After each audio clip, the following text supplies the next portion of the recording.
Magic Boys. Thank you.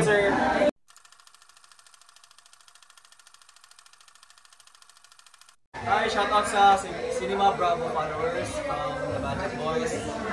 Keep on following, guys. Bali, katatapos lang ng first anniversary nyo, di ba? Kumusta ang experience so far? Sobrang nag-enjoy kami kasi yung mga hardships namin through practice sa mga rehearsals namin. Lahat ng hirap, minsan maayaw na kami pero at the end of the day, nilalampasan pa rin namin. At ina-enjoy namin kung anong ginagawa. Masaya po kami kasi hindi po namin akalain na abot kami ng isang taon. Yes! Kala playtime lang. Sa isang taon na yun, ang daming nangyari. Ang daming nagbago, tsaka ang daming natutunan. And ngayon, meron ulit kayong show ngayon dito sa Viva Cafe. Kumusta ang preparations nyo at anong mga i-expect ng tao ngayon? Actually, ang bilis lang talaga natin nag-prepare. Like 5 days lang kami nag-rehearsals, kanta sayo nandun na lahat. Sa lahat ng naging show namin, ito yung pinaka-ikling time na preparation talaga. Bilis na. Galing kasi tayo Cebu, no? Show sa Cebu. Ganun na talaga kayo ka-close, di ba? Na mas mabilis na kayo mag-prepare ngayon. Ano yung mga activity na ginagawa nyo together kapag nagpa-practice at saka kapag hindi kayo nagpa-practice? Gumagawa po kami ng mga content. Minsan nagkabanding din kami sa Kanta. And kumusta naman yung support ng fans nyo? Siyempre, ng family, ng fans, tsaka ng management. Yun po, unang-una, nagpapasalamat kami kasi dumadami yung fans namin. 300,000 followers na kami sa Facebook.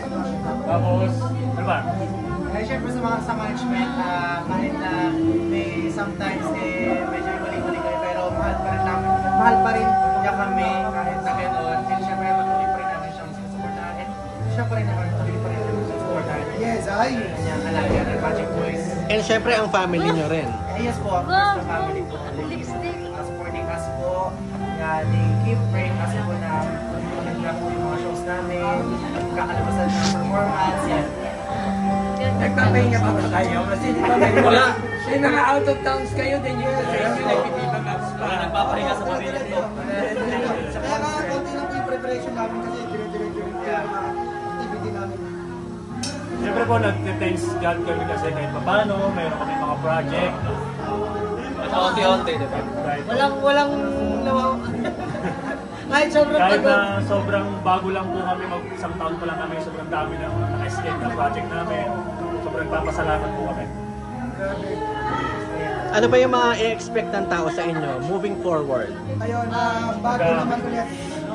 Bago ibang tunog. Kasi kada show po namin pabago-bago. Kaya habang-habang po talaga kapag nag-show po kami palagi dito sa ating Paganda yung costume namin. Salamat po sa mga gumagawa ng costume namin. Siyempre, mga designers. Tapos yung mga tsura, tapos yung sayaw. Yung sayaw, yung choreo, yung kanta. Makeup artist, lahat po ng bumubuo ng prod. Sobrang thankful po kami kasi Nakakatatlong original music na kayo. So, madudugtungan pa ba ito? Yes, madudugtungan pa rin naman po siya kasi walang hihinto.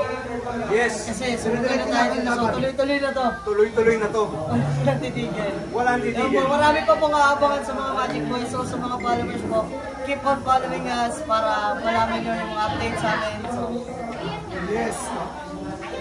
Okay, thank you, Magic Boys. Thank you so much. Magic Boys! Thank you. Thank you, sir.